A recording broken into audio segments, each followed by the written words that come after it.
Now, in continuation with the former class about the search for genetic material, I said about the experiment of Frederick Griffith and Oswald Avray and others. Further,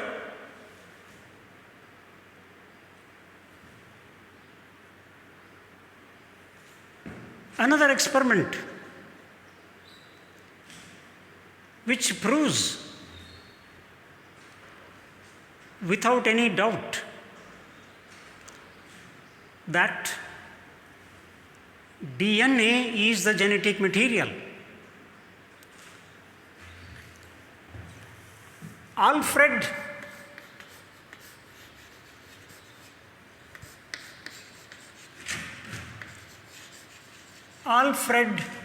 Hershey and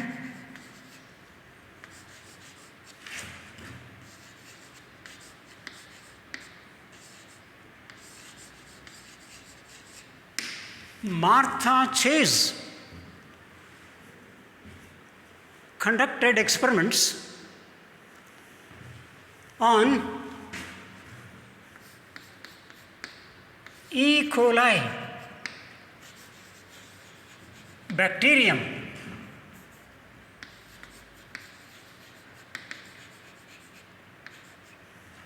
and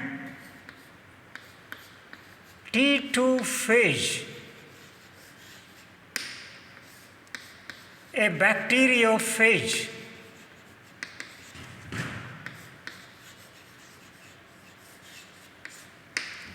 Bacteriophage means the virus that infects bacteria. So these two persons, Alfred Hershey and Martha Chase, they have conducted experiments using the common bacterium Escherichia coli, in short E. coli bacterium, which is a commensal in the human intestine, and a bacteriophage, T2 phage. And their experiment proved beyond doubt. Their experiment is an unequivocal proof, non-controversial proof that DNA is the genetic material. Now, using this T phage, bacteriophage, virus infecting bacteria, they have prepared two preparations. Two preparations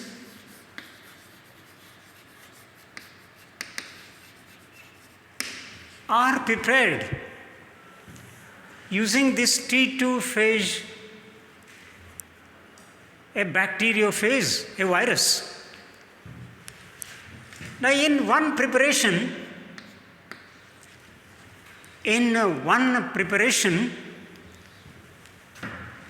the protein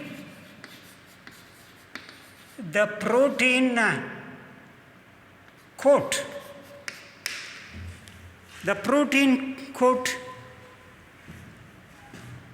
is made radioactive using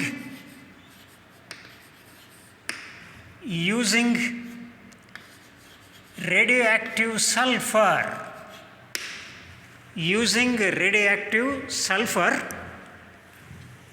they made the protein coat of T2 phage virus radioactive. Now in another preparation,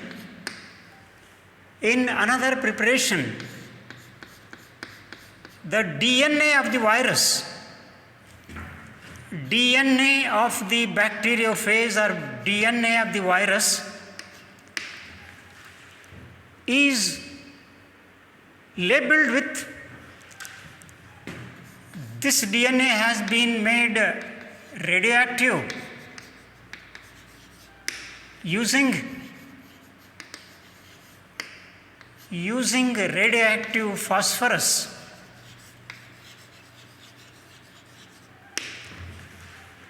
So in their experiment, they have prepared two preparations of this virus.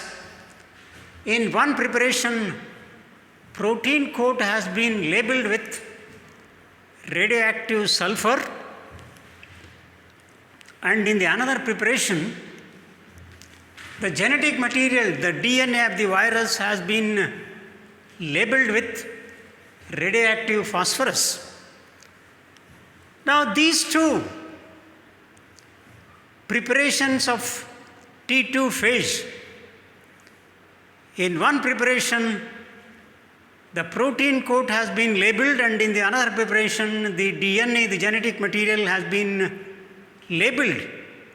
So in these two preparations, these two of the T2 phases are being made radioactive, labeled using radioactive substances, namely sulfur and phosphorus. Now these T2 phases, they are made to infect two different cultures of E. coli bacterium. Now here,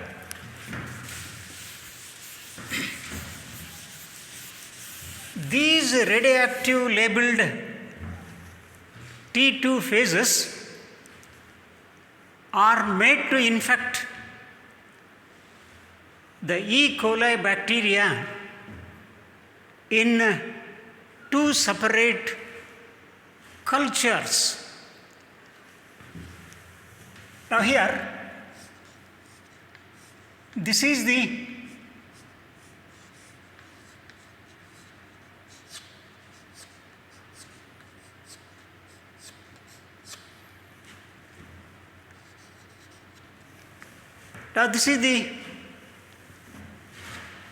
T2 phage.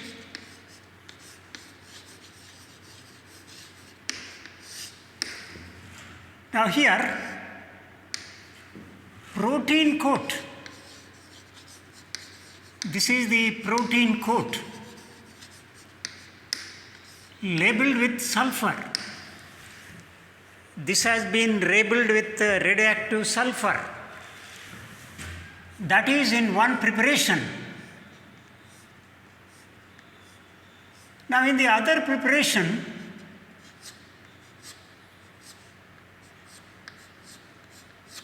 this is the another preparation of T2 phage, where this DNA,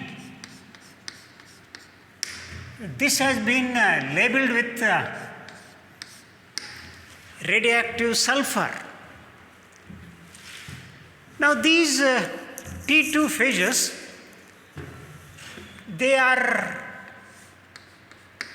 these are made to infect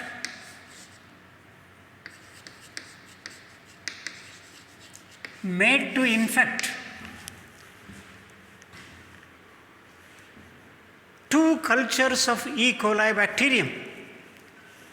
Now here is one culture of E. coli bacterium, and here is another culture of E. coli bacterium, and separately the E. coli bacteria are being grown, and in such cultures where E. coli bacteria are being grown separately, in them the T2 phase is made to infect. Now here, This is the E. coli bacteria. Now here the infection. Here this bacteria infects this E. coli bacterium, this virus will infect. And here also, this is the E. coli bacteria where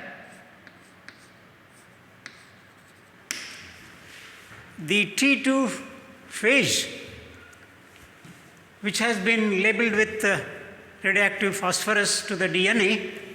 So these two T2 phases are made to infect the E. coli bacteria grown in separate cultures. Now immediately after infection, before lysis, so before lysis means before the viral particles come out of the bacteria by burst open, by the rupture of the bacteria, the viral particles will come out and repeat the process by infecting other bacterial cells of the culture. So before lysis, here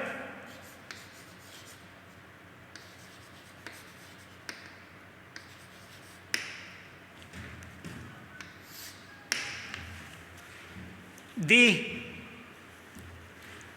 cultures are being shaken using a blender. So using a blender, the culture is being vibrated, culture is being shaken. Now using a blender, when the culture is being shaken, the remaining portions of the bacteriophage get separated from the bacterial cell. So here, in this, the DNA of the virus enters and the protein coat gets separated. So earlier at the time of infection, the virus will attach to the bacterial cell surface and its genetic material, DNA, is inoculated, introduced into the bacteria, and the protein coat will remain at the surface. Now when the whole medium has been shaken using a blender, then these remaining portion of the T2 phase that has attached to the bacterial cell surface get detached. So here this has been detached from this, but the genetic material has been introduced into the bacterial cell. Now similarly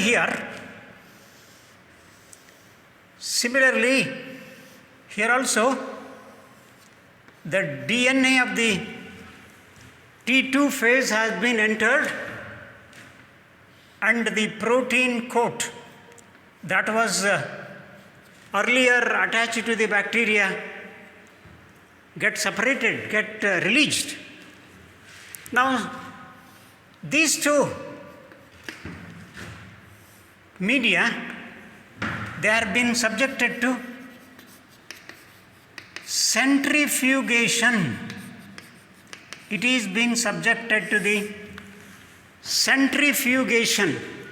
So when centrifugation takes place, now these bacterial cells with the DNA, they go to the bottom, settle to the bottom as the pallets. So here is the pallet that has been settled at the bottom, And these protein coats, so these pellets will settle at the bottom, and these protein coats which have been separated, they appear at the superlatent.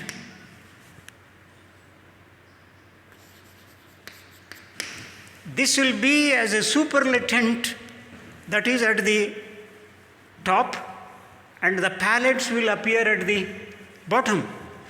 So similarly here, these bacterial cells with the introduced genetic material at the T2 phase, so they too form the pellets at the bottom. So they form the pellets at the bottom, and the protein coat, this will be a superlatent at the surface. Now when the superlatent and the pellets, when they are being examined, when they are being analyzed, it is found that the pellets produced by the infection of T2 phase having radioactive labeled DNA. So radioactive labeled DNA, so here this DNA, this is the DNA, radioactive DNA. This is the radioactive DNA. So radioactive DNA, it has entered into the bacterial cells in a culture which has been infected by this type of T2 phase virus. So this T2 phase, where the DNA has been labeled with radioactive phosphorus, so this DNA, it appears within the bacterial cells in this culture. Whereas in this culture, the radioactive protein part, protein which is labeled with radioactive, it is found only in the superlatent, but the radioactive labeled protein did not enter into the bacterial cell, so it remained only at the surface. So this experiment clearly demonstrates that it is the DNA which is the genetic material. So it is the DNA that acts as a genetic material, and this DNA of the T2 phase at the time of infection, it is the DNA of the T2 phase that will enter into the bacterial cell, but not the protein. The protein capsid, the protein coat will remain only at the surface. It doesn't enter into the bacterial cell. So it is only the DNA that is present in the T2 phase will enter into the bacteria at the time of infection, and the DNA of the T2 phase, after entering into the bacterial cell, this will replicate and produce numerous phase particles, and these numerous phase particles will come out of the bacterial cell at the time of lysis by rupturing the bacterial cell, and again they repeat the process by infecting many more bacterial cells. So here the genetic material, the material that will be inherited, transmitted from one generation to the next generation, it is the DNA, it is not the protein. So this experiment of Hershey and Chase on E. coli bacterium using the T2 phase to infect And at the time of infection, the DNA, the genetic material of this T2 phase, is introduced into the host cell, bacterial cell, and the protein coat will remain at the surface. And this DNA that has been introduced into the bacterial cell at the time of infection replicates and produces a new generation of T2 phases, and this clearly demonstrates that DNA is the genetic material, right? Now, these are some of the experiments conducted to identify the biochemical nature of the genetic material. So, genetic material in most of the living organisms is DNA. Now,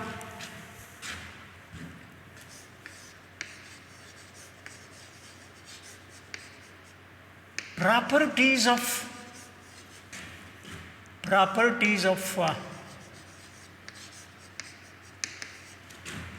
genetic material. Properties of genetic material. So this is nothing but DNA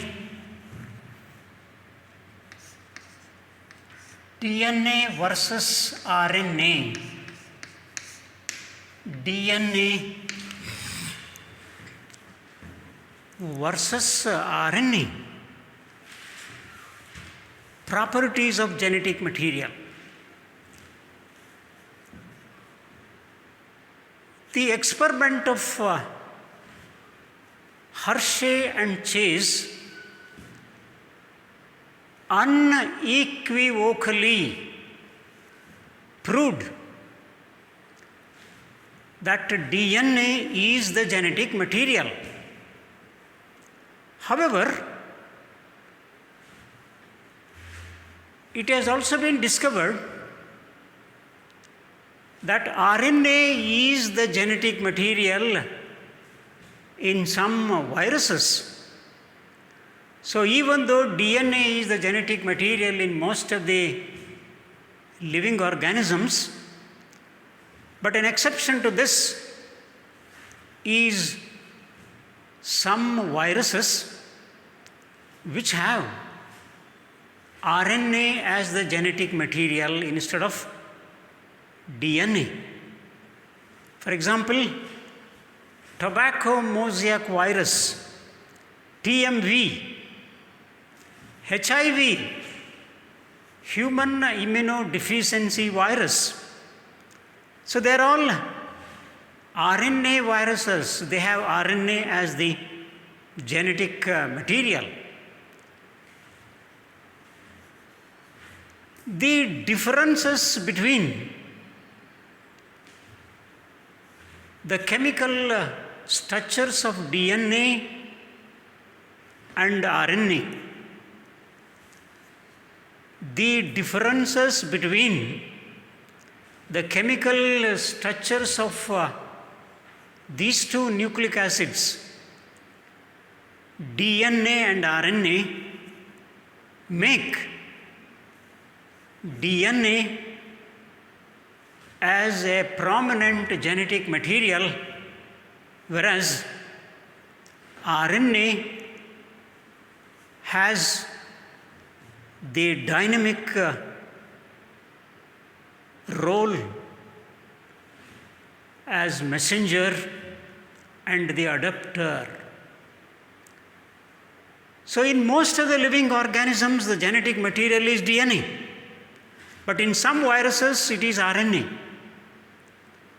The difference in the chemical structure of these two nucleic acids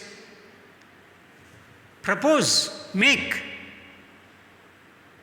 that DNA to act as a prominent genetic material, whereas the RNA to function, RNA to perform as a dynamic messenger and adapter.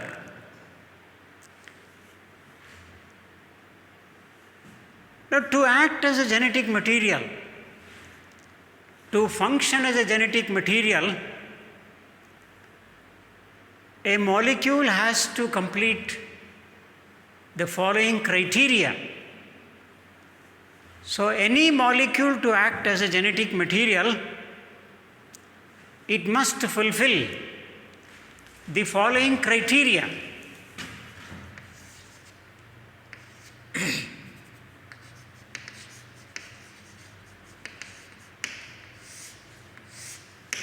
Now, following are the criteria which have to be fulfilled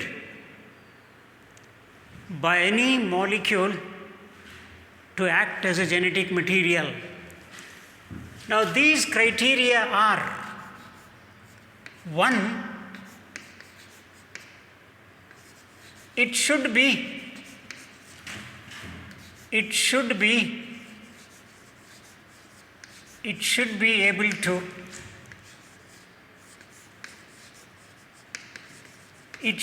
able to replicate. That is, it should be able to double itself. A molecule to act as a genetic material, it must have the ability to replicate, to produce a new copy which is exactly its replica.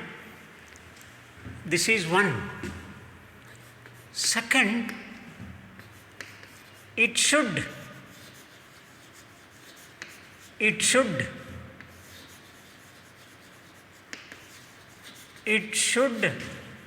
chemically and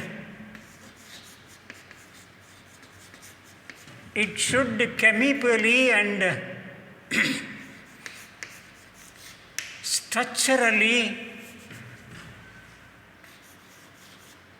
be stable. It should chemically and structurally be stable. It should be stable. Third, it should have the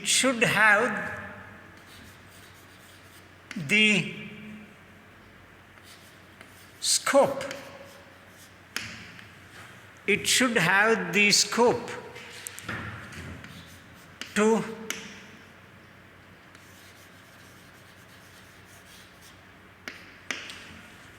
have the scope to changes. It should have the scope to slow changes. Slow changes of these molecules called mutations. And these mutations are required.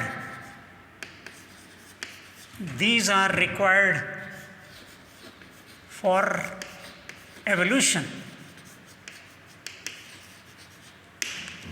So, evolution is gradual change in the living forms, living organisms. So, one type of living organism by gradual change changes into another new form. Such gradual change from one form of living organism to another, this is called evolution. And evolution requires a gradual change in the genetic material. So, when the genetic material undergoes a gradual change called mutations, and mutations are raw material for organic evolution. So, they make one form of living organisms to change into another form. This is how, by this process of evolution, Today, we have millions of different living organisms. There is a remarkable diversity among living organisms. The popular saying, biodiversity, difference among living organisms. So all the living organisms that are existing today on this planet Earth, they are widely different. And all of them, they are the products of a biological process called evolution. And this evolution, change among living organisms, is called organic evolution. And biodiversity is the result of this organic evolution. And evolution is possible because of what are called mutations. So one more criteria is it should have the scope to slow changes that are required for evolution. And one more here is it should be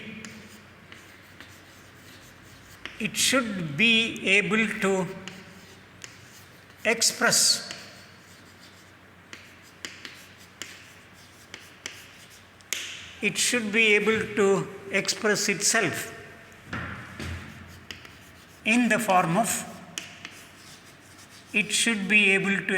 itself in the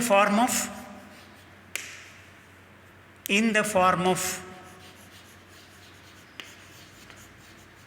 Mendelian characters. Now these are the 4 criteria to be fulfilled to act as a genetic material. Now we shall examine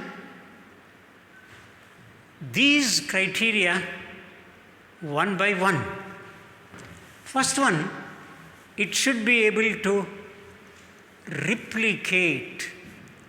So any molecule, any substance to act as a genetic material, it should be able to replicate.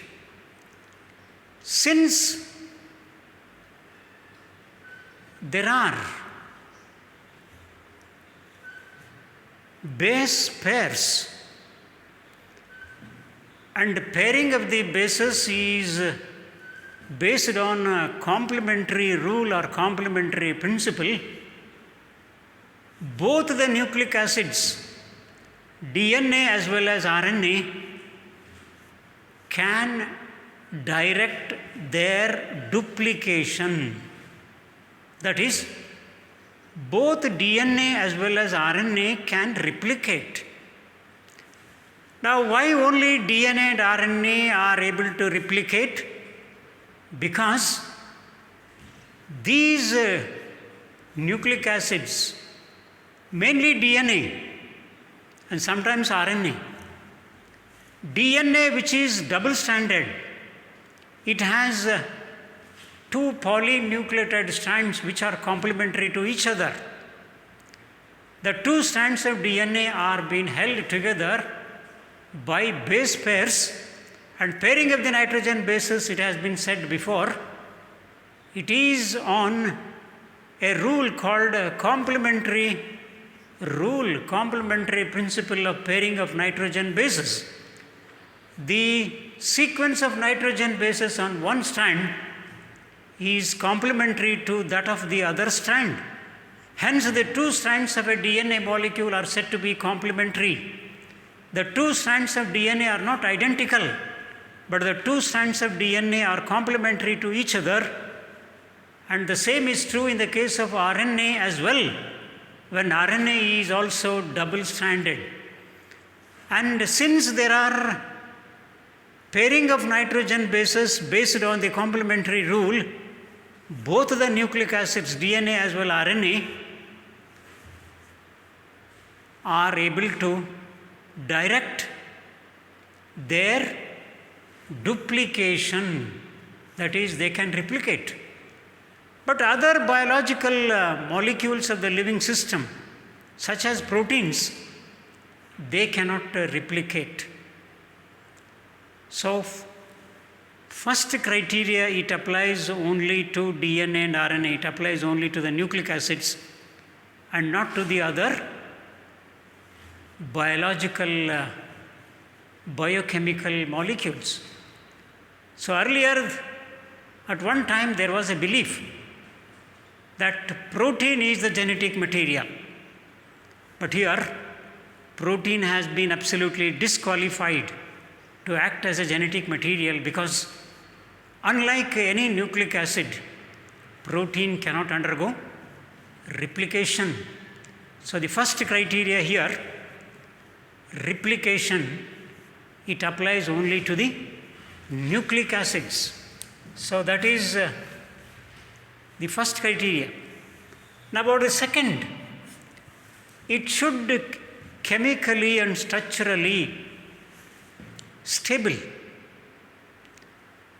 So, any molecule, any biochemical molecule, to act as a genetic material, it should not change.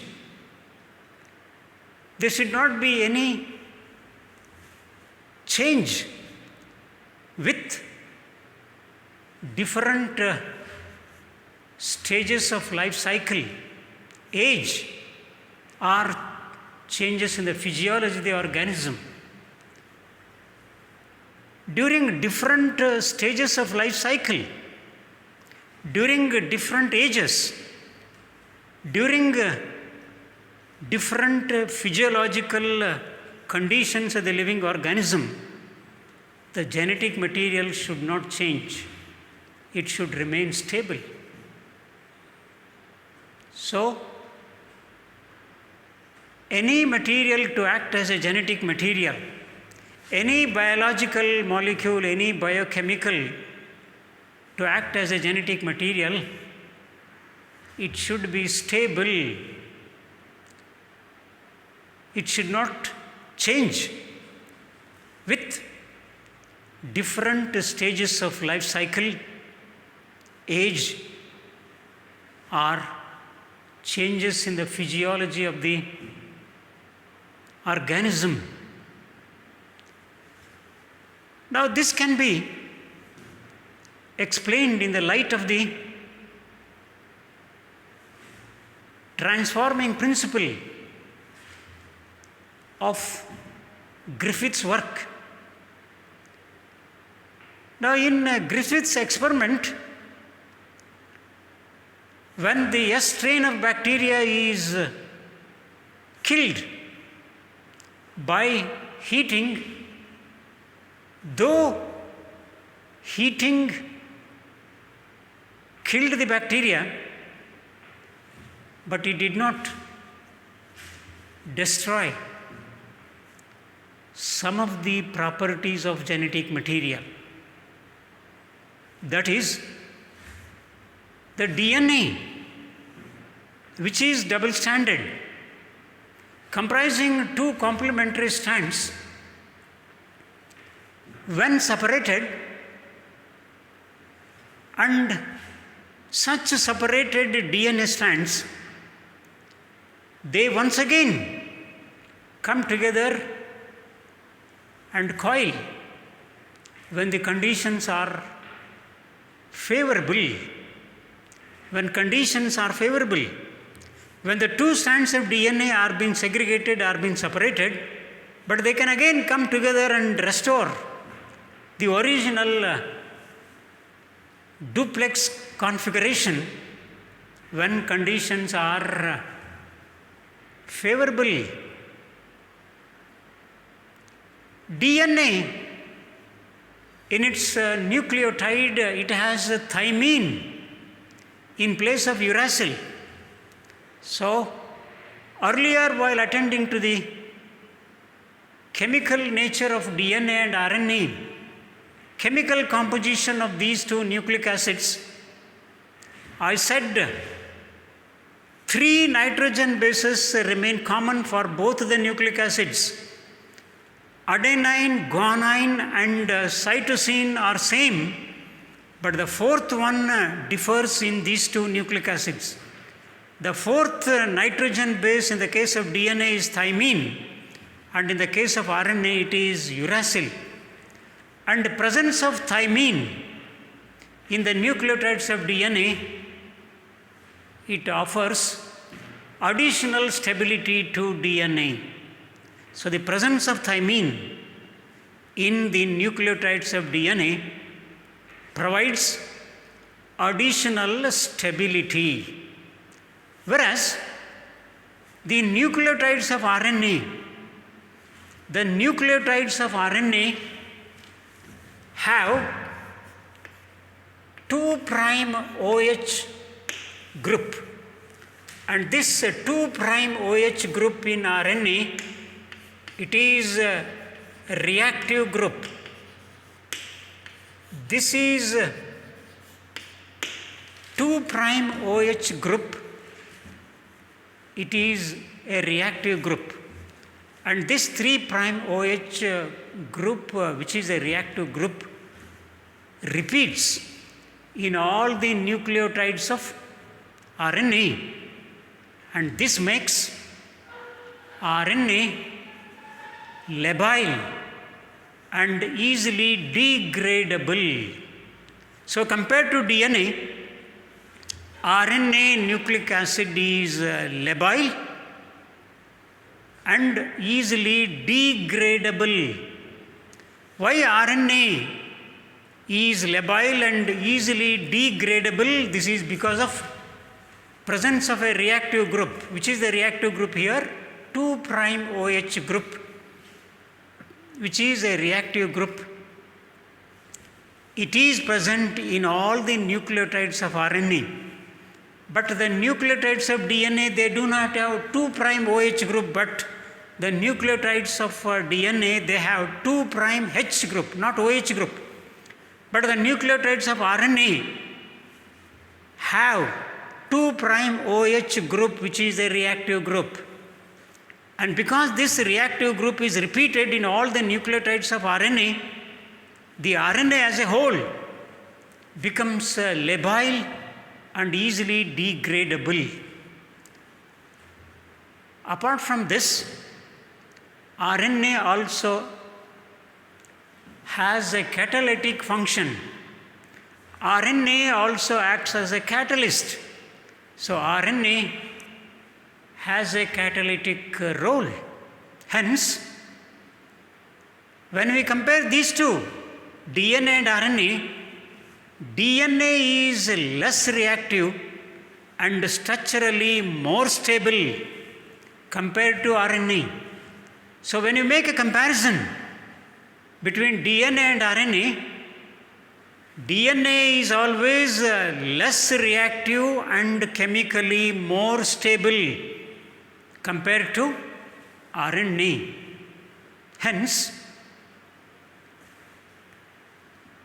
DNA compared to RNA acts as a better genetic material. So here, DNA being less reactive and chemically more stable compared to RNA, hence DNA is a better genetic material. So DNA is preferred rather than RNA to act as a genetic material. So this is another criteria. It should be chemically and structurally be stable. Now other two criteria we shall examine with respect to DNA and RNA in the next hour.